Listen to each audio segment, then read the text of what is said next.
Hello दोस्तों, welcome to main point study. I hope आप सारे के सारे ठीक हो। तो आज हम करने वाले हैं पार्ट 4 कक्षा 12वीं के इतिहास का, जिसका नाम है विचारक, विश्वास और इमारतें। और हम करने वाले हैं इसके मोस्ट इंपॉर्टेंट क्वेश्चन। आपको पता ही है, जब मैं मोस्ट इंपॉर्टेंट क्वेश्चन प्रीवियस और क्वेश्चन बोलता हूँ ना, इसका मतलब है कि एग्जाम के अंदर जो भी क्वेश्चन बनेगा ना इस चैप्टर से, वो इसी पीडीएफ के अंदर होगा। ठीक है, ये बात गारंटी है। जो बच्चे 11th में पढ़े होंगे ना मेरे साथ, उनको पता है, यानी जो पिछले साल भी पढ़े होंगे ना, बेशक 12th में भी, क्योंकि पता ही है बच्चों के 100 आउट ऑफ 100 भी आए थे। और इस बार ज्यादा बच्चों की मैं दिलवा कर मानूंगा 100 आउट ऑफ 100। ठीक है। और इसी वीडियो के अंदर मैंने मैप भी कवर करवा दिए इस चैप्टर के। वैसे मैं पहले क्या करता था, मैप की अलग से वीडियो बनाता था, सारे मैप एक साथ होते थे, हर एक चैप्टर के मिक्स कर देता था। बट अब मैंने अलग अलग करे हैं, क्योंकि बच्चे बोलते हैं सर थोड़ा सा ना लर्न करने में डिफिकल्ट होता है, तो चैप्टर वाइज आ जाएंगे ना मैप तो ईजी रहेगा। ठीक है, चलो। और बाकी ये तो 3 3 5 5 और 8 मार्क्स के लिए है ये पीडीएफ। बाकी जो एक एक मार्क्स है उसके लिए आपको पता ही है कि मैंने एमसीक्यू की भी वीडियो बना रखी है। ठीक है, ये सारे के सारे एमसीक्यू करवाए थे, 70 80 एमसीक्यू करवाए मैंने। और साथ ही में मैंने चैप्टर भी एक्सप्लेन कर दिया है। तो आपने अगर चैप्टर नहीं समझा तो उसकी वीडियो का लिंक भी आपको नीचे डिस्क्रिप्शन में मिल जाएगा। और हर एक चैप्टर के एमसीक्यू और हर एक चैप्टर के पीवाईक्यूज। पीवाईक्यूज तो देखो बिल्कुल भी मत देखना भूलना। ठीक है, कुछ भी हो जाए पीवाईक्यूज बिल्कुल मिस नहीं करने। मान लो लेट्स अज्यूम आपने चैप्टर जो है वो थोड़ा बहुत आपका कच्चा पक्का है, तब भी सबसे पहले पीवाईक्यूज की वीडियो देखनी है। ठीक है जी, चलो जी। अब आ जाते हैं डायरेक्टली अपने क्वेश्चन पे, बिना टाइम वेस्ट करे। तो पहला क्वेश्चन ये है कि अमरावती स्तूप का भाग्य सांची स्तूप से किस प्रकार भिन्नता, व्याख्या करे। 2016 में आया हुआ क्वेश्चन है, ये भी 2010 में आया हुआ क्वेश्चन है। सिंपल, पहले क्वेश्चन समझ लो क्वेश्चन क्या है। देखो, स्तूप का पता ही है आपको क्या मतलब होता है। जिस जगह पर जो होते हैं हमारे गौतम बुद्धा के अवशेष जो है वो दफनाए गए हैं, या उनसे जुड़ी हुई कोई चीज दफनाई गई है, उसके ऊपर टीला वगैरह बनाया जाता है, उसको हम स्तूप कहते हैं। ठीक है, तो एक था सांची का स्तूप, ठीक है, और दूसरा था अमरावती का स्तूप। सबसे पहले तो मैं आपको बता देता हूँ, सांची का स्तूप है ना, ये हमारा एमपी में पड़ता है। और अमरावती का स्तूप जो है वो आंध्र प्रदेश में पड़ता है। ये बात मैं क्यों बता रहा हूँ, मैप में अभी आएगा। ठीक है, बात यह है कि सांची का स्तूप है ना आज भी बचा हुआ है, अमरावती का स्तूप जो है वो नष्ट हो चुका है एक तरह से। अब ऐसा क्यों है कि सांची का स्तूप बच गया और अमरावती का स्तूप नष्ट हो गया, तो उसी का क्वेश्चन है, तो उसका आंसर देखते हैं। तो क्या क्या लिखा हुआ है कि अमरावती का स्तूप बौद्ध स्तूपों में सबसे बड़ा और सबसे महत्वपूर्ण स्तूपों में से एक है, अमरावती का स्तूप। सांची का स्तूप बच गया जबकि अमरावती का नहीं बचा। इसके कारण नीचे निम्नलिखित है। पहला कारण तो यह है कि अमरावती का स्तूप सांची के स्तूप से कुछ समय पहले खोजा गया था। तो अमरावती का पहले खोजा गया था, लोगों को इसको इंपॉर्टेंस पता नहीं थी स्तूप की, और इसी वजह से नष्ट हो गया, किसी ने इतनी इंपॉर्टेंस नहीं दी। सेकंड पॉइंट है कि सांची का स्तूप 1818 में जो है इसकी खोज हुई थी। उसके इसके ना चार जो तोरण द्वार थे, चार में से तीन तोरण द्वार जो थे वो अभी भी खड़े हुए थे। चौथा वहां पर पड़ा हुआ था, कोई लेके नहीं गया था। और जो टीला था वो भी अच्छी स्थिति में था। मेरे कहने का मतलब है, सांची का स्तूप जब ढूंढा गया था ना, तो उसकी हालत जो है ना 1818 में जब ढूंढा गया था, तो उसके मतलब स्ट्रक्चर जो था वो पहले से ही ठीक ठाक था। बट अमरावती के साथ नहीं था, उसमें पहले से ही जो स्ट्रक्चर था हमारे अमरावती का स्तूप का वो नष्ट हो रखा था। जबकि यहाँ पर चार में से तीन जो तोरण द्वार है वो सही थे, चौथा पड़ा हुआ था, है ना, टीले की स्थिति भी अच्छी थी। ओके, नेक्स्ट पॉइंट है कि जो अमरावती का स्तूप है उसमें से बहुत सारी मूर्तियों के टुकड़े पहले ही लंदन में ब्रिटिश लेके जा चुके थे। और ब्रिटिश प्रशासन प्रशासन के जो भी मंत्री वो होते थे ना, ऑफिसर, वो अपने बगीचे में इसका इस्तेमाल करते थे, है ना, अपने देश लेके जाते थे। और भी अलग अलग जगह पर उन्होंने अमरावती के स्तूप की जो भी चीजें थी ना वो फैला दी थी, मूर्तियां वगैरह। ठीक है, तो इसकी वजह से कह सकते हो आप कि हमारे जो अमरावती का स्तूप का गौरव है वो खत्म हो गया था। नेक्स्ट पॉइंट है कि सांची के समय विद्वान इस बात पर महत्व को नहीं ओके, सांची, जब सांची का स्तूप ढूंढा गया था ना, तो उस समय ना जो हमारे विद्वान वगैरह थे ना, पुरातत्वविद थे, वो इस बात को समझ चुके थे कि किसी जगह पर अगर कोई चीज रखी हुई है ना तो उसको वहीं पर रखे रहने देना चाहिए। ठीक है, बट दिक्कत ये हुई है अमरावती के साथ नहीं कर पाए। अब इसका क्या मतलब है, इसका मतलब है कि जब सांची बाद में ढूंढा गया था, पहले अमरावती ढूंढा गया था, तो अमरावती से तो जो भी ऑफिसर थे कोई भी कभी भी कुछ भी उठाकर लेके जाता था। ठीक है, पर जब सांची की बात आई तब विद्वानों को समझ आया, पुरातत्वविदों को समझ आया, नहीं, वहीं पर पड़े रहने दो। अगर वहां से कोई चीज उठाकर भी ले जानी है तो पहले कॉपी बनाओ उसकी, और कॉपी उठाकर ले जाओ, ओरिजिनल वहीं पर पड़ी रहने दो। ठीक है, तो इसी वजह से सांची का स्तूप तो बच गया, क्योंकि विद्वानों को समझ आ चुका था, पुरातत्व में दिमाग आ चुका था। बट ऐसा अमरावती के स्तूप के साथ नहीं हो पाया, क्योंकि वो पहले ढूंढा गया था। और लास्ट पॉइंट है सबसे इंपॉर्टेंट, स्थानीय शासक ने भी मतलब सांची के स्तूप को बचाने के लिए बहुत ही अहम भूमिका निभाई थी। जैसे कि आपको पता है, जब ये जो यूरोपीय लोग हैं और फ्रांसीसी लोग हैं जब ये आए थे, ठीक है, तोरण द्वार मांगने, तो हमारी जो भोपाल की महारानी थी, है ना, शाहजहां बेगम, उन्होंने ओरिजिनल नहीं दिया, उनको प्लास्टर की कॉपी बना के दिया। तो उनको बचाने में भी, सांची के स्तूप को बचाने में भी राजाओं ने अहम भूमिका निभाई, परंतु ऐसा अमरावती के स्तूप के साथ नहीं हुआ। ठीक है जी, क्लियर हो गया।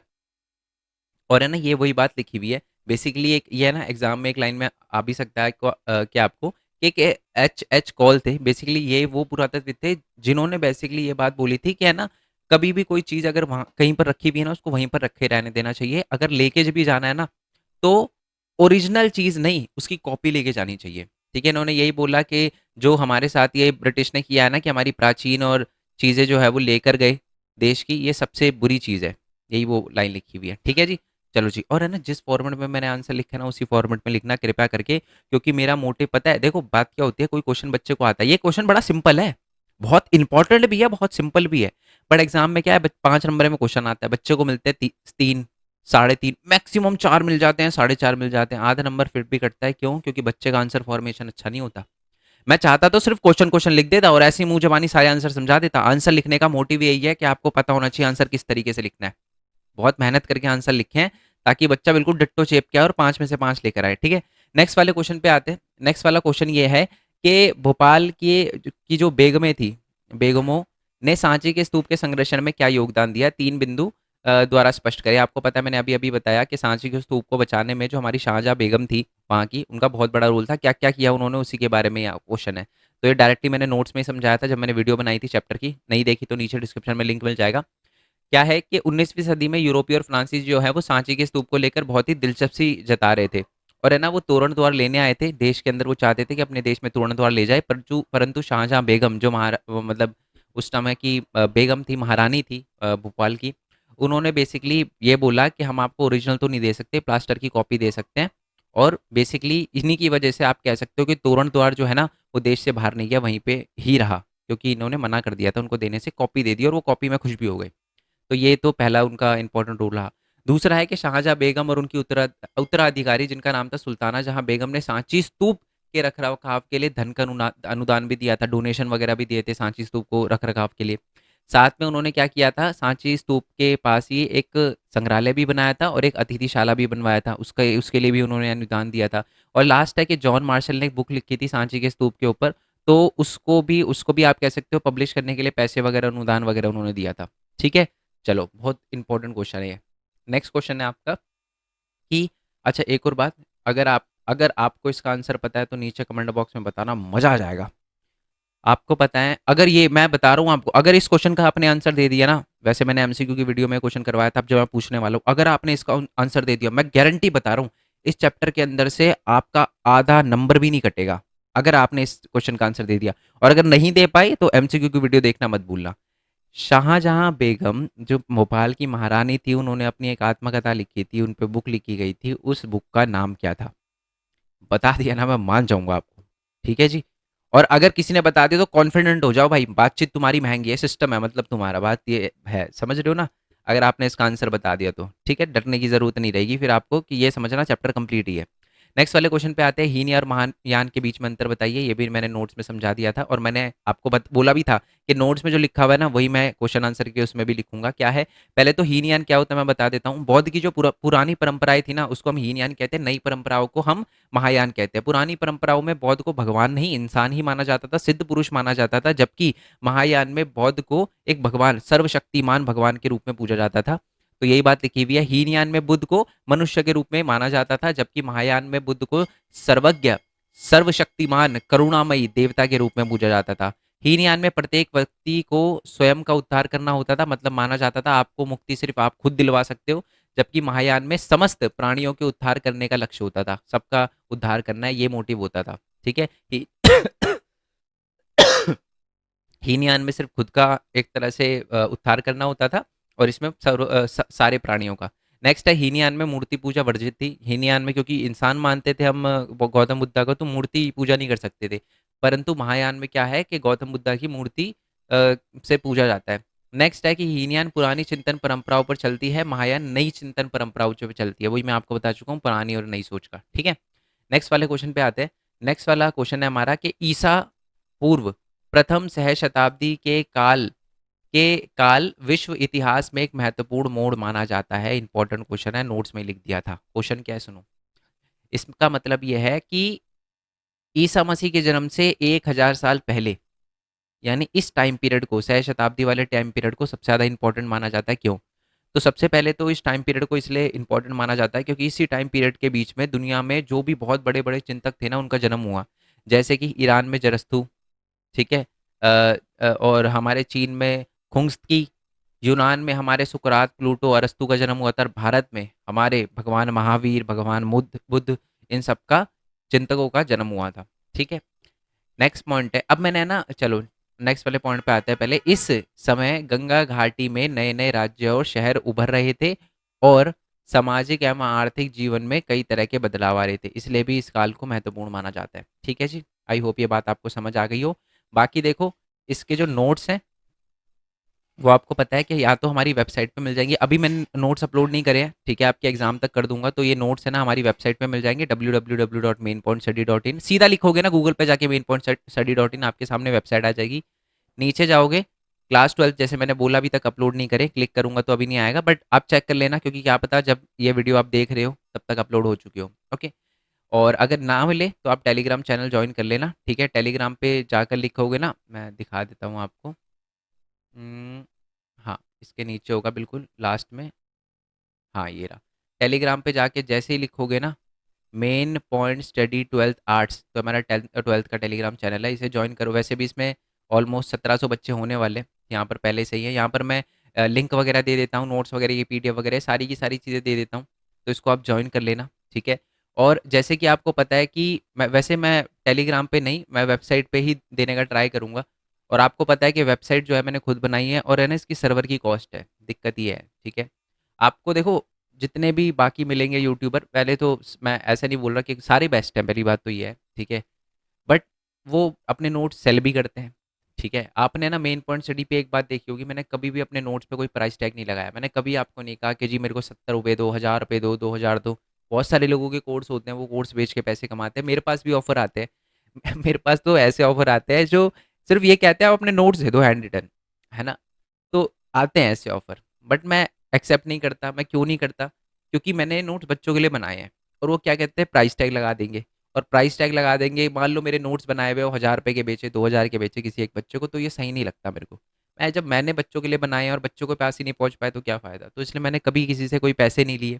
ठीक है, बट जैसे कि आपको पता है कि इसका है ना एक सर्वर कॉस्ट होती है। ठीक है, तो मैं चाहता हूँ कि आप सपोर्ट करो। ठीक है, ये पेटीएम का ऑप्शन है। देखो, अमाउंट कितना बड़ा है, कितना बड़ा नहीं है, वो मैटर नहीं करता। कितना छोटा अमाउंट है, बड़ा अमाउंट है, वो मैटर नहीं करता। आपका सपोर्ट मैटर करता है। ये बात मैं पता है क्यों बोल रहा हूँ? क्योंकि जब बच्चे सपोर्ट करते हैं ना, तब लगता है कि हाँ यार, मेरे आगे पीछे बच्चे खड़े हुए हैं, मेरे को कोई प्रॉब्लम आएगी तो साथ में रहेंगे। ठीक है, और जब कोई बच्चा मतलब थोड़ा सा सपोर्ट करता है ना, तो मेरे को लगता है जब बच्चा अपना 1% दे रहा है तो मेरे को अपना 1000% देना चाहिए। ठीक है, तो आप यहाँ से मेरे को सपोर्ट कर सकते हो। और वैसे तो मेरा मेन मोटिव यही है कि ये जो नोट्स है वो सबको मिले, इसलिए मैंने प्राइस टैग नहीं लगाया। और देखो, आप ऐसा नहीं है कि आप मेरे को सपोर्ट नहीं करोगे तो आपको मेरे नोट्स नहीं मिलेंगे, ऐसा कुछ भी नहीं है। मैं पहले ये बात आपको बता दूं। ठीक है, मैंने बोला नोट सबके लिए है, बट आप अगर सपोर्ट करना चाहो तो, क्योंकि पता है कि आपको शायद आपको प्रॉब्लम ना आए, बट आपके जो जूनियर है, जब शायद वो 12th में आए, या जब आपके सुपर जूनियर जो है, यानी जो अभी 10th में है, वो जब 11th में आए या 12th में आए, तब आपको उनको शायद, क्योंकि यार जब मेरे पास कोई ऑप्शन नहीं रहेगा तो आप समझ सकते हो ना, क्योंकि सर्वर की कॉस्ट जब मेरे से हैंडल नहीं हो, अभी तो मैं कर रहा हूँ हैंडल क्या बताऊँ, बट जैसे मैं मर्जी कर रहा हूँ मैं हैंडल, आगे शायद मेरे लिए प्रॉब्लम बन जाए, है ना। तो आप इस चैनल को मतलब सपोर्ट करना चाहो तो कर सकते हो। ठीक है, बाकी हमारे डिफरेंट डिफरेंट चैनल है। मेन पॉइंट स्टडी तो है ही, मेन पॉइंट टेक भी है। बेसिकली मेन पॉइंट टेक उन्हीं बच्चों के लिए है जो अर्न करना चाहते हैं। ठीक है, मैं ये नहीं बोलूँगा कि पूरा फोकस इस पे रखो, बट आप अर्न करना शुरू करो।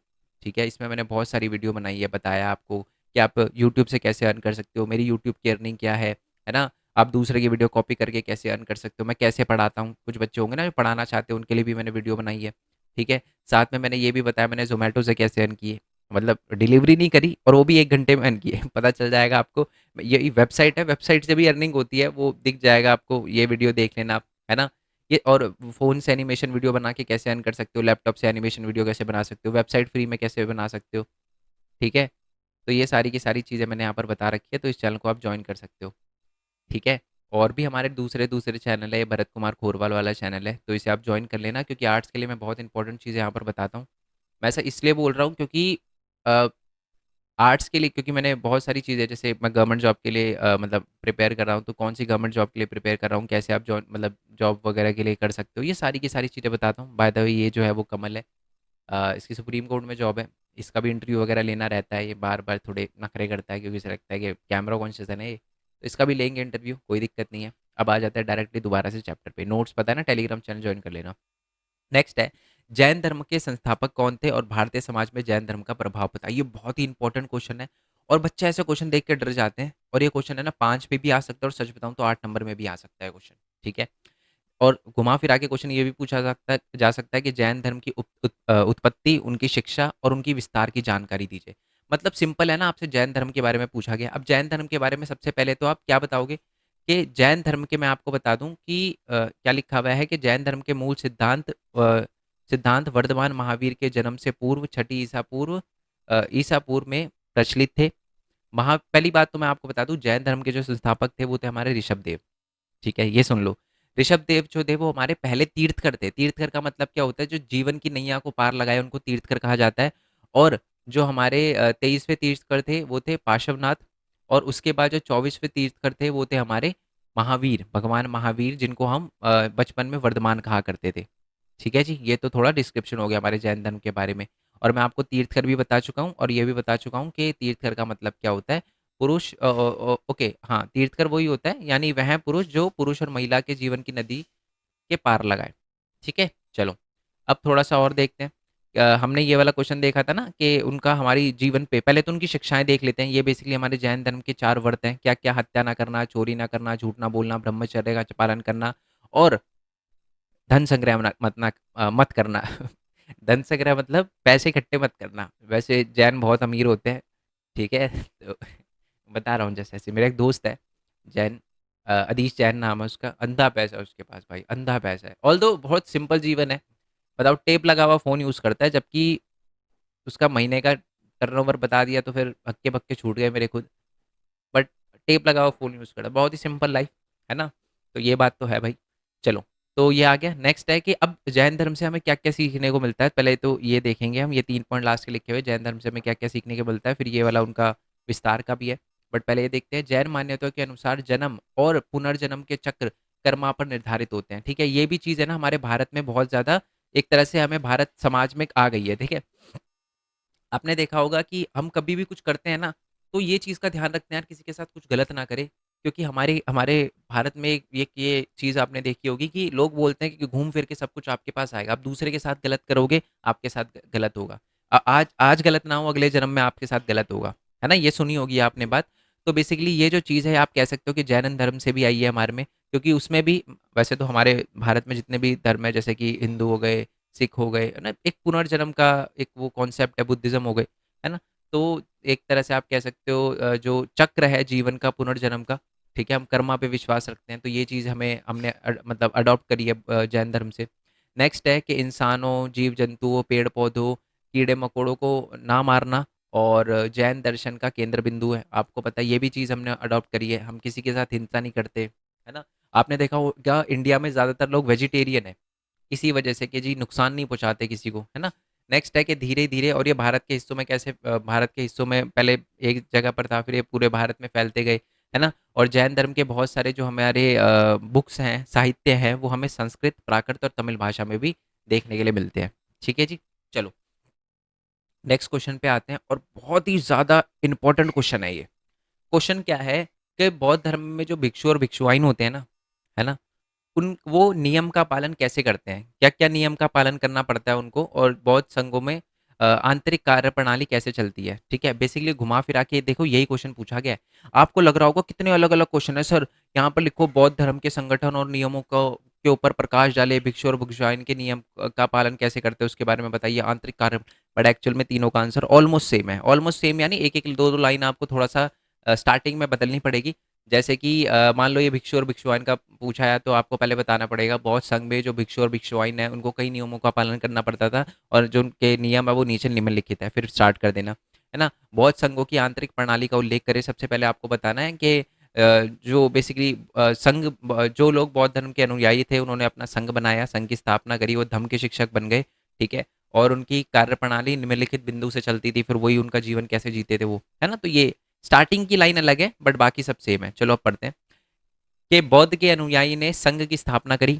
ऐसे भिक्षु एक संस्था जो धम्म के शिक्षक बन गए, बेसिकली एक संस्था जिसको धम्म कहा जाता था, उनके शिक्षक बन गए थे जो भी भिक्षु थे, जो भी बौद्ध धर्म के अनुयायी थे। अब उनको जीवन कैसे व्यतीत करना था, यह शमण एक सादा जीवन बिताते थे। कौन से? हमारे भिक्षु बहुत सादा जीवन बिताते थे।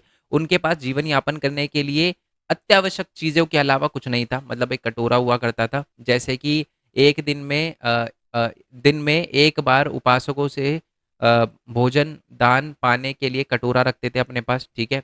और ये दान पर निर्भर रहते थे, इसलिए इनको भिक्षु कहा जाता था। जो दान पर निर्भर रहते हैं, इनको भिक्षु कहा जाता है। यह सभी धम्म के शिक्षक बन गए। शुरू में केवल जो है वो महिला नहीं, मतलब पुरुष ही हो सकते थे धम्म के सदस्य। बाद में फिर जो हमारे बौद्ध धर्म के अनुसार जो हमारे गौतम बुद्धा के प्रिय शिष्य थे जिनका नाम था आनंद, उन्होंने महिलाओं को भी संघ में आने की अनुमति दी। और जो गौतम बुद्धा की उपमाता थी, यानी जो मौसी थी प्रजापति गौतमी जी, है ना, वो हमारी पहली भिक्खुनी बनी, यानी पहली फीमेल भिक्षु बनी, है ना। कई स्त्रियां जो संघ में आई वह धम्म की उपदेशिका बन गई, और उनको स्टार्टिंग में थेरी कहा जाता था। थेरी जिसका मतलब है महिलाएं जिन्होंने निर्वाण प्राप्त कर लिया हो, ठीक है। बौद्ध धर्म के अनुयायी समाज के विभिन्न वर्गों से होते थे। राजा होते थे, धनवान, गृहपति, सामान्य, कामगर, दास, शिल्प, सारे के सारे होते थे।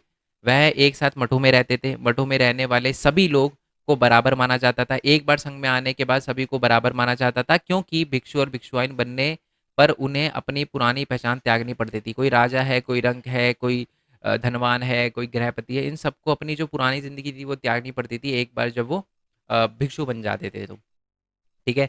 15 वर्ष से कम का व्यक्ति संघ में प्रवेश नहीं कर सकता था। मतलब अगर वो बोले कि मैं भिक्षु बनना चाहता हूँ 15 साल से पहले, तो नहीं, क्योंकि माना जाता था कि 15 साल से पहले जो है वो मतलब बच्चा जो है वो अपने डिसीजन नहीं ले पाता, है ना। तो क्या पता जो जोश में वो भिक्षु बन जाए, तो इसलिए बोला जाता था 15 वर्ष से कम का नहीं बन सकता। 15 वर्ष के बाद अगर बनना चाहे तो वह बात अलग है। गृह त्यागने से पूर्व से माता पिता का आदेश जरूरी था। मतलब बिना माता पिता से पूछे वो नहीं बन सकता था सदस्य संघ का। लास्ट है कि संघ की संचालन पद्धति गणों और संघों की परंपरा पर आधारित थी। इसके तहत लोग बातचीत के माध्यम से एक मत होने की कोशिश करते थे। अगर यह संभव नहीं होता था तो मतदान द्वारा निर्णय लेते, यानी हर डिसीजन जो है ना सोच के पूछ के एक दूसरे से लिया जाता था। यही बात लिखी हुई है, ठीक है। चलो, क्लियर हो गया ना वो। नेक्स्ट वाले क्वेश्चन पे आते हैं कि सांची स्तूप की संरचना और मूर्तिकला की विशेषता बताइए। सांची स्तूप के निर्माण के बारे में बताइए। सांची स्तूप मतलब स्तूप जो होते हैं वो क्या होते हैं और उनकी संरचना बताइए, और वही संरचना और मूर्तिकला बताइए। ये क्वेश्चन 2 बार रिपीट हो गया है ना, बिल्कुल सेम टू सेम है, 2015 में आया हुआ दोनों, ठीक है। तो वही बेसिकली स्तूपों के बारे में पहले बताना है, फिर स्तूप कैसे वगैरह बनाए जाते थे, उसके मतलब कैसे होते थे स्तूप, उनकी संरचना के बारे में बताना है।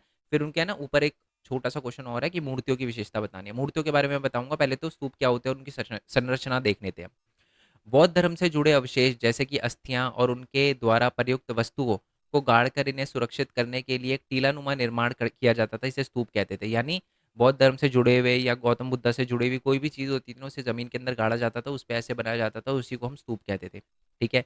अशोका वादन नामक एक बौद्ध ग्रंथ के अनुसार अशोक ने बौद्ध के अवशेषों को कई हिस्सों में हर शहर में बांट दिया और उसके ऊपर स्तूप बना दिए। ईसा पूर्व दूसरी सदी तक सांची और सारनाथ जैसी जगह पर स्तूप बने और भरूच भी जा चुके थे। मतलब ये स्तूपों के नाम बता रखे हैं अलग अलग जगह, भरूच का स्तूप, सांची का स्तूप, सारनाथ, है ना। ये सारे के सारे यहाँ पर स्तूप वगैरह बन गए थे। स्तूप है ना कैसा होता था, गोलार्ध मिट्टी के टीले को कहा गया था। मतलब मैंने बताया गोलार्ध और मिट्टी का टीला होता था। बाद में इसकी संरचना थोड़ी जटिल हो गई और इसे अंड कहा गया। ये आधा अंडे जैसा ना, अंड कहा गया। उसके ऊपर हर्मिका होती थी, ऐसी हर्मिका होती थी, और उसके ऊपर एक मस्तूल निकलता था जिसे यष्टि कहा जाता था। मस्तूल यानी ये, ठीक है। और इसके ऊपर एक छतरी लगी होती थी ऐसे करके, ठीक है। रियल पिक्चर दिखा देता बट मैंने बुक नहीं खोलूँ क्या बुक की पीडीएफ? आप बोलो तो खोल ही देता हूँ, दिखाई देता हूँ आपको, दिल में ना रह जाए आपके,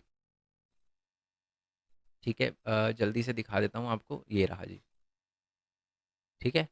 तो ये दिख रही है आपने, ये अंडाकार का हो गया, ये मस्तूल हो गया, ठीक, यष्टि कहा जाता था इसे, और ऊपर छतरी लगी हुई है, ठीक है जी, यही बात लिखी हुई है। अब आते हैं जी हमारे ये रहा जी नेक्स्ट वाले पॉइंट पे, कि टीले के चारों ओर वेदिका होती थी जो सामान्य दुनिया से अलग करती थी, ठीक है। और बाद में वेदिका को अलंकृत अलंकृत यानी उस पर डिजाइन वगैरह बनाए गए, एवं तोरण द्वार बनाए गए, गेट वगैरह बनाए गए, जैसे कि आपको ये दिख रहे हैं, ये गेट हो गया, चारों तरफ बनाए जाते थे ये, ठीक है।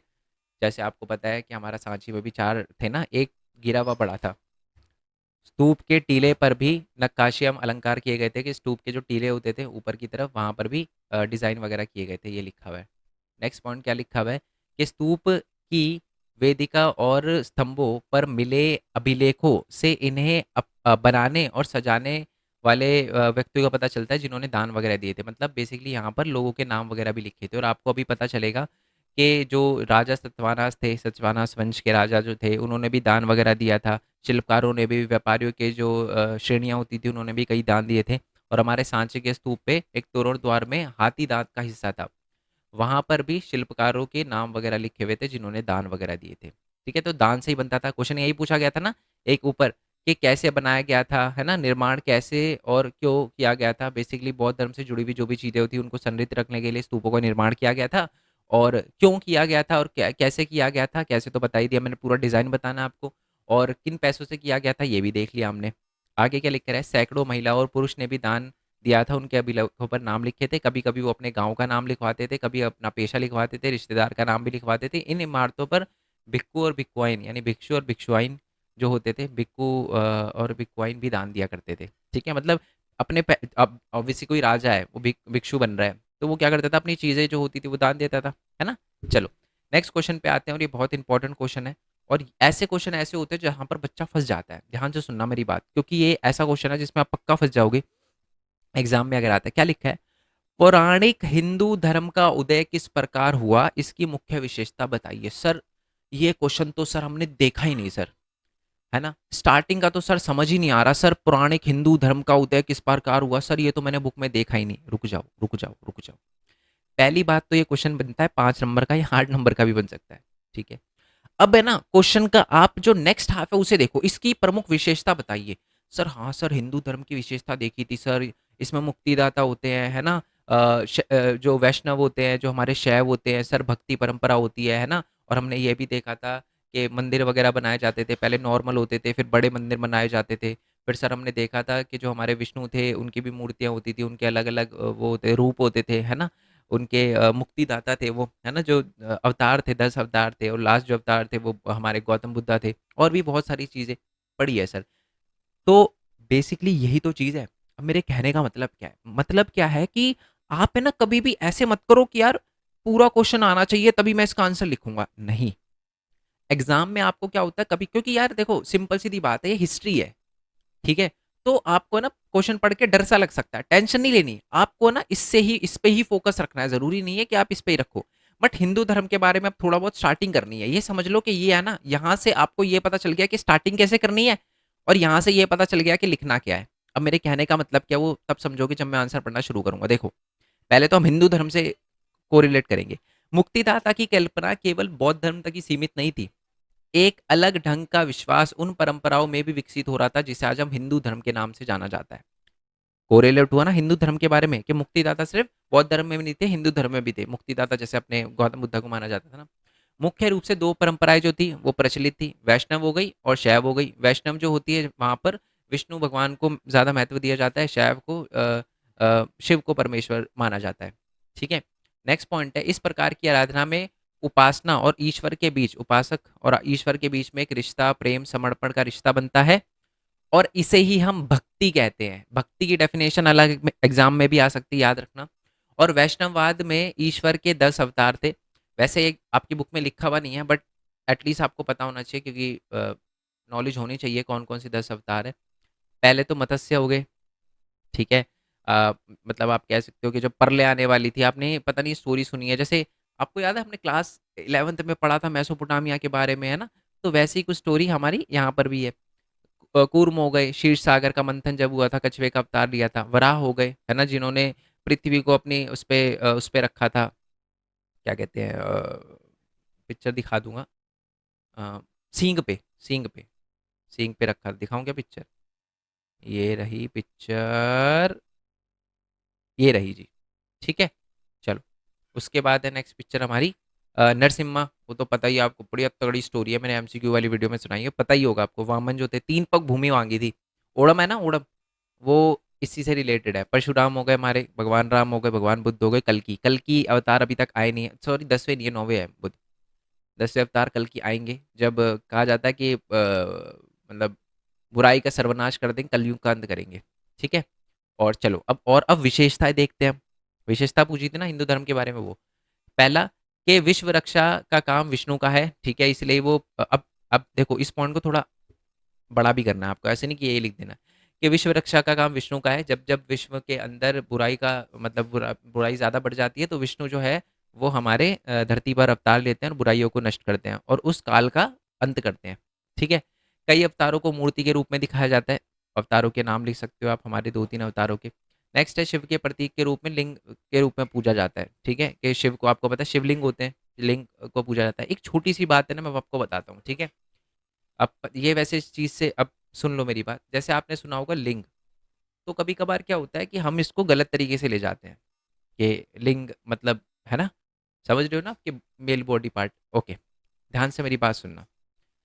जब मैं बोलता हूँ स्त्रीलिंग, तो इसका मतलब क्या है? अब अगर आप इसको इस तरीके से देखो तो स्त्री का तो लिंग से कोई लेना-देना नहीं है ना, तो पुराने टाइम में लिंग जो है वो आइडेंटिटी वर्ड की तरह यूज़ होता था। जैसे पुल्लिंग, पुल्लिंग के जैसे मैं बोलता हूँ कि जी जैसे कोई चीज़ है, मान लो कोई चेयर है, लेट्स अज्यूम मैंने बोला है कि पुल्लिंग है चेयर, तो इसमें तो लिंग नहीं है ना। बस मैं बता रहा हूँ कि मैं उसको अ, जैसे अ, पुल्लिंग की तरह यूज़ कर रहा हूँ उस वर्ड को, तो ये होता है। तो स्त्रीलिंग भी यानी बेसिकली जो परमेश्वर का प्रतीक दे, है ना? कि आइडेंटिटी दिखाए, तो ये बस आइडेंटिटी होती है। ठीक है। नेक्स्ट है कि वेदों एवं पुराण में हिंदू धर्म का के नियम मौजूद है। ठीक है, ये तो आपको पता ही है। ओके। नेक्स्ट है कि महिलाओं को और शूद्रों को प्राचीन काल में वेद और श्रवण का अधिकार नहीं था, मतलब वो वेदों को नहीं पढ़ सकते थे और ना ही सुन सकते थे। भारत के विभिन्न भागों में मंदिर का भी निर्माण हुआ और मंदिर पहले छोटे होते थे, फिर बड़े बड़े मंदिर बनाए गए। और कुछ ऐसे मंदिर हैं जो कि बहुत अद्भुत थे, जिसमें से कैलाश्वर का मंदिर है, हमारे अजंता के वहाँ पर है, और बहुत ही तगड़ा मंदिर है, एक ही पत्थर को तराश के बनाया गया है। ठीक है। चलो जी, नेक्स्ट वाले क्वेश्चन पे आते हैं। नेक्स्ट वाला क्वेश्चन क्या है कि बौद्ध धर्म की भारतीय समाज एवं संस्कृति की क्या क्या देन है, यानी हमें क्या क्या सीखने को मिलता है बौद्ध धर्म के बारे में, स्पष्ट कीजिए। तो याद रखना, ऐसा क्वेश्चन कभी भी 5 और 8 नंबर के क्वेश्चन में आए ना, तो समझ जाना कि सबसे पहले तो हमें गौतम बुद्धा की जीवनी के बारे में थोड़ा बहुत बताना है।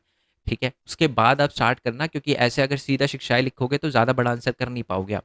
और 5 नंबर और 8 नंबर में थोड़ा बड़ा करना पड़ता है। तो यही लिखा हुआ है कि बौद्ध धर्म की स्थापना गौतम बुद्धा से हुई थी, बहुत गौतम बुद्धा ने की थी। 563 ईसा पूर्व में उनका जन्म हुआ था। लुम्बिनी नेपाल कपिलवास्तु में उनका जन्म हुआ था। शाक्य कबीले के सरदार थे उनके पिताजी, जिनको शुद्धोधन कहा जाता है। और वो वहीं के उनकी उन्हीं के पुत्र थे। ठीक है। उनकी माता जी के बारे में आप लिख सकते हो कि महामाया उनकी माता जी का नाम था। प्रजापति गौतमी जी जो थी उनकी मासी जी का नाम था, है ना? उनका बचपन सुखों में बीता था। बोध गया में उनको ज्ञान की प्राप्ति हुई थी। उसके बाद कुशीनगर में उन्होंने क्या लिया था, पहला जो उपदेश है वो सारनाथ में दिया था, और कुशीनगर में उनको निब्बान प्राप्त हुआ था। अहिंसा और शांति का संदेश उन्होंने पूरे विश्व को दिया, है ना? और भारतीय समाज में भी एक अहम भूमिका निभाता है ये, है ना? आपको पता है कि हमारे जो महात्मा गांधी थे, उन्होंने भी बेसिकली अहिंसा परमो धर्म यही वाला वो अपनाया था।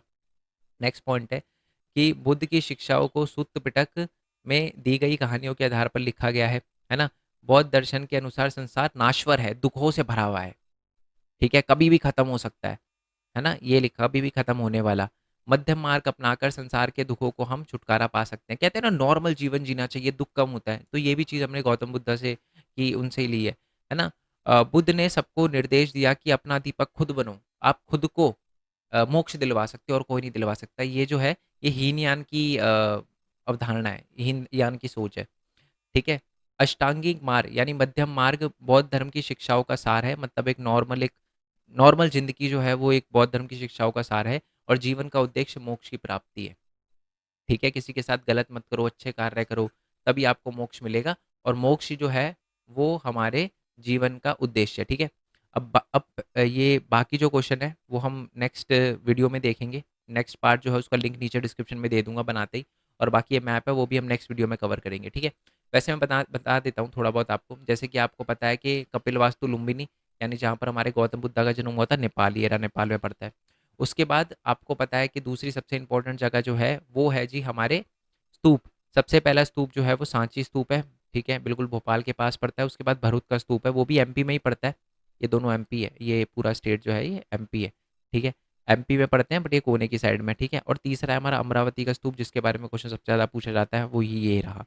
आंध्र प्रदेश के अंदर, ये अपना पूरा आंध्र प्रदेश हो गया। ठीक है जी। ये अपना अजंता की गुफाएं हैं, जहाँ पर अपने नागेश्वर मंदिर है ना, एक पत्थर पे तराश के बनाया गया। कभी जाऊंगा ना मैं व्लॉगिंग चैनल पे उसकी वीडियो ज़रूर डालूंगा, इस वाले चैनल पे, भरत कुमार कोरवाल वाले चैनल पे। ठीक है, चलो। और आगे जो है वो हमारे बौद्ध गए हैं, जहाँ पर उनको मतलब बोधि ट्री के नीचे ज्ञान की प्राप्ति हुई थी हमारे गौतम बुद्धा जी को, है ना। कहाँ पर पड़ता है ये? बिहार में पड़ता है।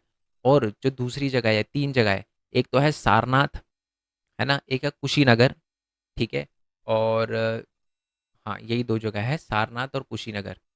ये दोनों ऐसी जगह थी जो दोनों की दोनों यूपी में पड़ती है। सारनाथ में गौतम बुद्धा ने पहला उपदेश दिया था, कुशीनगर में पहला, मतलब कुशीनगर में उनको निर्वाण प्राप्त हुआ था। ठीक है जी, ये सारी की सारी चीज़ें आई होप आपको याद रहेगी।